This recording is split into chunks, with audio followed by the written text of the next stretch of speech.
welcome back to Project Welven. This will be part 3 of the series, and we'll be looking at the process I went through to get this car ready for Japshow Finale. So we'll be covering things like the suspension, the mounting of the engine, and some tidying up bits that I did just to get it ready for the show. This episode will be more of a talk through as per part 2, with some pictures along the way. So hopefully you find that interesting, and yeah, let's go. Alright, a quick overview of the stuff that I did in order to get this car ready for Japshow Finale. Part of it was doing the suspension arms, so you can see one suspension arm here, another one here. Those ones I took apart, I cleaned them, I blasted them in the sandblaster, and they've been given a coat of black paint. Underneath you can see I had a go at electroplating the exposed threads, which was semi-successful. It was the first time I've done it. And then in the end here, these parts were polybushed. You can just see the polybush there. Same on the other side. So that should be nice and firm. Again, it's not a real track car for going around corners, but you know, I wasn't going to take them off, clean them and paint them, and then put the old bushes back on it because they were old and rubber and they've all perished. And the polybush seemed like the easiest option to go with. Sticking with the suspension, the next bit I did was struts. So the struts, as you can see in there, they've been taken apart, they've been cleaned, they've been painted, and I've also put some coil springs on them, some lowering springs, rather than the factory ones, just to bring the ride height down a bit. The car's going to be a lot lighter than a standard MR2, so it was a little bit high when it was on the standard suspension. I also put brand new drop links in it. The anti-roll bar, as you can see, that was also taken off, painted, just tidied up. We've got the poly mounts there for the anti-roll bar as well, and the 2 brackets that secure that in place were, again, they were taken off, they were sandblasted and painted, just to give them a little bit more life. The same thing for those 2 braces underneath there, you can see, this one here and this one here. Those were still in pretty good condition. They usually rot away, but these ones were good enough for me to paint, clean up and paint, so I've reused those. All of the nuts and bolts that I've put back on, I've given a generous helping of copper grease, just to make sure they're easy to get off in future and that they don't corrode and seize. The other thing as well, which you can't see, in this bit here, where the control arm joins the chassis, that's also polybushed, and those arms were taken off, painted. And then the other thing, which you can't see because the wheel's on it at the minute, is the hubs. So the hubs, they were taken off, cleaned up. I removed the crusty heat shield that was on them for the brakes. I don't really need to run that, so I've taken that off, and the hubs have just been tidied up and then put back on. While all of that was off as well, I took the opportunity just to clean up the inside of the wheel arch. So in here, there was a few little rust spots and I couldn't leave them like that, so I ground them down, gave them a treatment with some rust converter, and then the inside of that has been stone chipped, and then the outside parts, like up here for example, have all been painted back in turquoise pearl colour, just so that it's nice and protected. The towing eyes as well, there's one on either side. This was also taken off, blasted in the sandblaster and then painted. Moving into the front, steering rack, I briefly mentioned this before, but the steering rack, I completely took that out, tidied it up, gave it a paint. I reattached one of the steering boots because that had come loose, and then in terms of depowering this rack, what I've done is there's the high pressure line there with that banjo bolt, which is normally fed from the hydraulic pump, and I've just looped that around to the low pressure side, just so when you're turning the rack, you're moving a piston backwards and forwards in here, and there's 2 cavities one either side of that piston, so you are pumping some air through that loop. And the reason why I looped it rather than just leaving it open is just to stop it from corroding and being exposed to the elements and getting stuff in it. I also put a bit of hydraulic oil in the cylinder before I looped it, just to keep that lubricated, so hopefully we'll get some good use out of it. I wouldn't recommend this for the road, but since it will be mostly going in a straight line, and it's not actually out on the road, I thought that was the best option. I considered a manual rack as well. The MR2s did come with a manual steering rack, but from what I've read, it doesn't feel very good. The powered rack has a much better ratio and it's more responsive than the non-powered one. Obviously the non-powered one has to be geared so that the low speed turning is a lot easier from the steering wheel, so that the steering effort's lower, which means more turns at the steering wheel means less steering input, just to gear it down. But I don't need that. This is going to be more than fine for what I need. Sticking with that as well, the shaft that goes up to the steering column, I also took that off and painted that, just to refresh it a little bit. And then the last thing with the steering rack was the 2 track rod ends. I've replaced both of those 2 track rod ends that go to the hubs. Also, suspension wise, I mentioned that this part at the front had to be completely redone because it was rusted. As you can see, I've completely remade that now. What I did was, these 2 parts here are part of the original cross member that's sandwiched between some sheet metal that goes at the front here. I cut those out and drilled off the spot welds, and then I've used them as a jig almost. So where the the box where the front caster arms go into, I bolted that. There's 2 bolts that go up into the chassis, and then there's the 2 bolts on this front bit. I bolted the 2 up on that side just as a reference point, and bolted it to the bracket while it was loose, and then where it was in the right position, I then welded that bracket directly to the side, and then once that was all in place, I could then put this bar so that it's aligned between the 2 brackets, and then that's just welded directly into the chassis rail. As you can see, this is just some box section steel that I had lying around. It's way more stout than it needs to be. You could probably lift the whole car on that. Doesn't need to be that strong, but you know, it's what I had, and that's going to last a long time. And then obviously once it was all welded up, etch primed and then painted in turquoise pearl just to finish it off.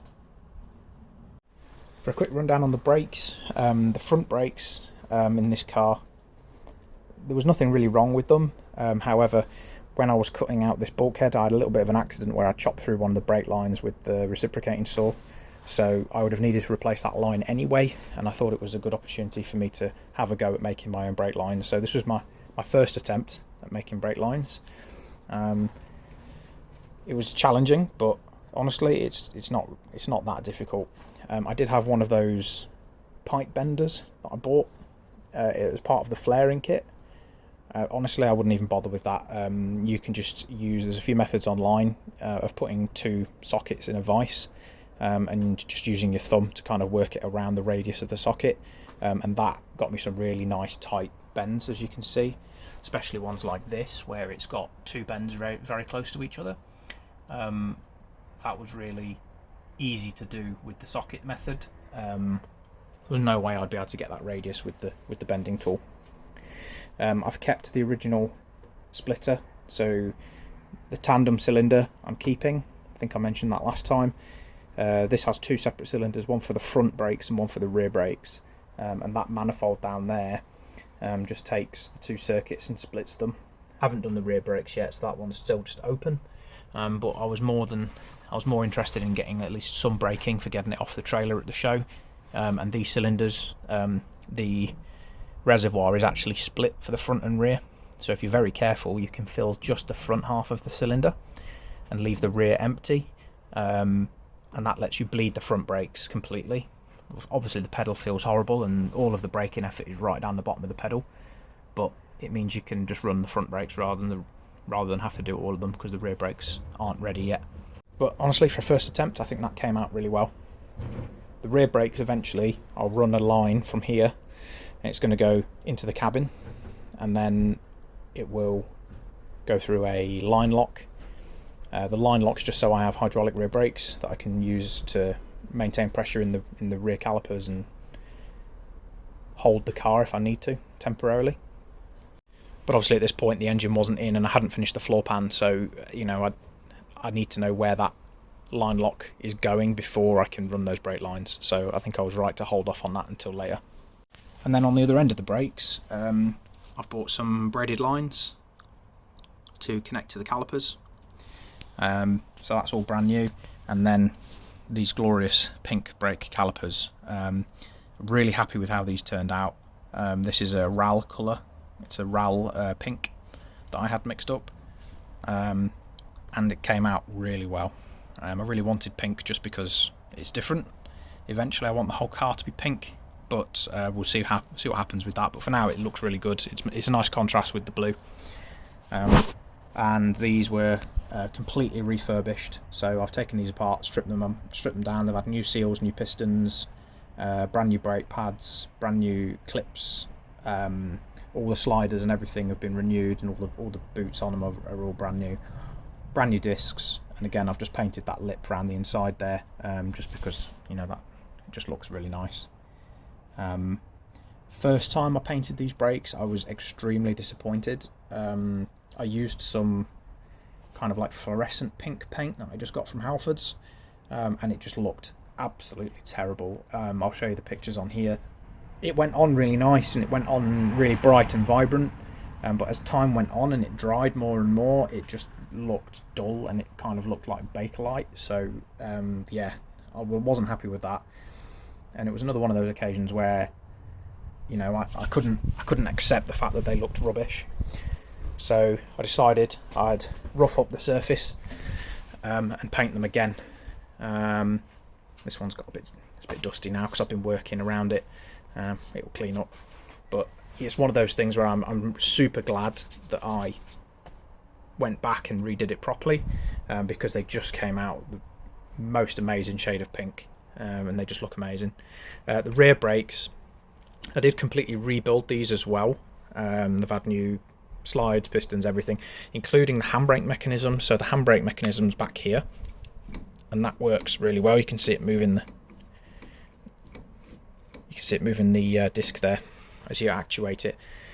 Funnily enough, I'm not actually going to use that, so I've got a perfectly working rear caliper on here, fully refurbished, and I'm just not going to use that rear handbrake.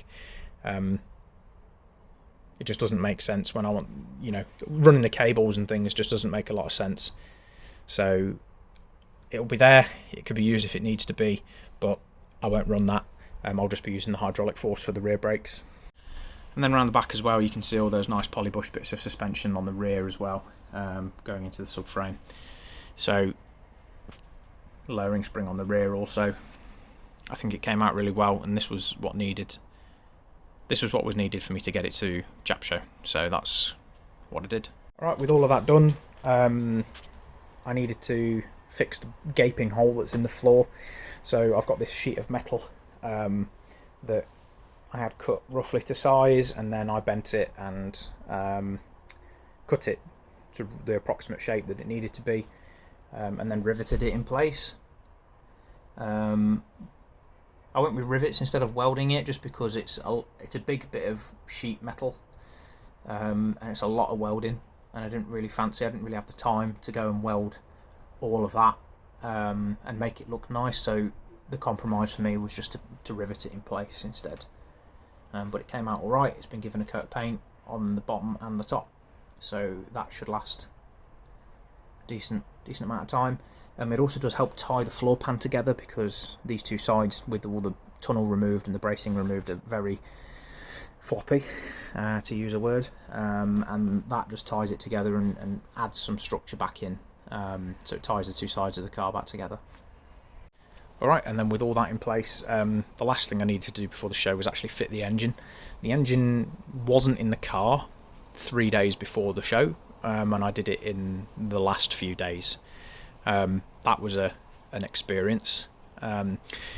Main problem I had was getting the engine crane in underneath the roof, and I tried several arrangements with lifting webs and things just to try and get the arm as close to the engine as possible, but even with it basically resting on top of the engine and lifting it directly on top of the engine, the angle of the crane was still down like this, so getting it forwards enough meant that it collided with the top of the roof here. So that required a little bit of persuasion to get that in properly. If I was doing that again, what I would do is lift the whole car up, so that the boom is more straight as it goes in and out, and you could slide in above the engine and lift it out that way. But with the time that I had, and you know, with a lift it would be easy, but I didn't really fancy blocking the car all the way up to do that. It was sketchy enough as it is with this, you know, 300 odd kilogram engine dangling, swinging around while I was trying to get it in place.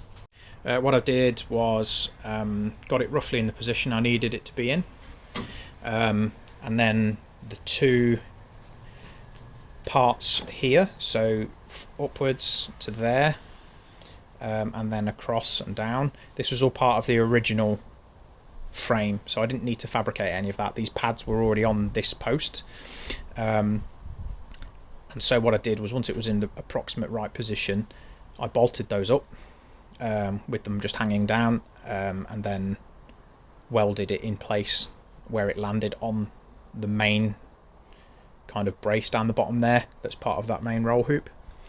That then let me retract the engine crane, and I could then add this additional bracing later on. This bracing is just to help support the weight of the engine. If it's just sat on that bar, it would bend that bar downwards. But with these ties going up to the top, it helps transfer that weight into the sides and down into the chassis rail, rather than just trying to bend that tube. Once that was then in position and supported by its own weight, as I've mentioned previously, the engine, when it's mounted on these 2 points, can pivot, and it was trying to nose down. So I supported the front on some blocks of wood temporarily, and then that let me determine the location for the additional front cross member. So this cross member, that's the main one there, and there's an additional one here. I left installing that one until I knew where I needed to put it for the engine. So the engine has a mount point here, and there's a similar one on the other side, and that's what I used to stop the engine from rocking forwards. And so I had to wait until the engine was in place before I could weld that in. But now that is welded in, it means I've got another point at the front, so I've got two members here that I can mount the seat on. I've then also got a member here that I can weld the floor to. So what I did was I went underneath the car, drilled a series of holes underneath, used the jack to lift the floor up, and then I spot welded it to this tube. So this floor is now solid, and you can stand on it, and it doesn't bend and doesn't flex. And then the last piece that I needed to do was at the front of the engine. You can see where that cross member comes across, and the pin that goes through the front of the engine, that let me position that with this additional upright, and that lets me support the front of the engine to stop it from tilting. I will add additional bracing to this in the future, just because obviously when the engine is trying to thrust forwards, it's going to be trying to rip that out. So I may brace that forwards down to the chassis. So this cross member here that I've put in that stops the engine, or translates the thrust of the engine from this hoop forwards into the car and stops it from trying to tilt this and rip this mount forwards. I'm going to do the same on the other side, and I'll tie in that support post so that it's nice and secure. And then with that, it was just a case of doing some finishing touches, so making sure everything was painted and looking all right. The bonnet is a fiberglass bonnet. I had this for a while. It had a damaged corner on it. It was that corner at the back that was damaged. I've done a kind of fiberglass and filler repair on that. And then these needed reinstalling. I actually refilled the holes completely. and redid them, re-riveted them, and then put the pins in the front for it to sit on. The underside I painted in turquoise pearl. You can see those reinforcing plates that I've put around the securing holes there. But you know, I'm really impressed with this fiberglass bonnet. It looks like a factory bonnet. It's got all the bracing the same. It looks like it's made of metal, but it's definitely not. It's super light, and it's even got the rubber bung slots in it as well for putting those rubber supports in. So the back was painted in turquoise pearl, and then the front was painted in pink chalkboard paint. Okay, all right. The front was painted in pink chalkboard paint. I wanted to do this for a couple of reasons. It's a bit of fun. I want the car to be pink eventually anyway, I think. And I thought I'll just do the bonnet for now. And it's a really good thing as well. It shows people can write on it, people can put messages on it. It went down an absolute storm at Japshow Finale. Kids love writing on it as well. So it's something, you know, these are family events. It's nice to provide something that people can get involved with. And then eventually, obviously, when this goes down the track, people can say, oh, you know, I wrote my name on it and it went down the track with my name on it. So, you know, there's always that. And then the last bit that I had put on, which was a last minute decision, was the sun strip. So I had a local company come and do this for me. Didn't cost me a lot. And, you know, Project Welven, these nuts is kind of the slogan, as it were, of Project Welven. So I couldn't not have that plastered all over the front, and that came out really nice, and it really just finished the car off ready for a show, and it definitely got a lot of attention. So really pleased with how that turned out, and that was essentially it. It was then loaded onto the trailer, and was taken to the show. Okay everyone, that's it for part 3. That brings us up to date with all of the back catalogue of pictures I have from the preparations for Japshow Finale. The next part, in part 4, we'll be looking at doing some rust repairs to the sill and to the arch. I've got full footage of that, so it will be actual video of me doing the work, which is, you know, a bit better than what the first few parts have been. So let me know in the comments what you thought about part 3, and stay subscribed for when part 4 comes out. Thank you for watching. I'll catch you next time.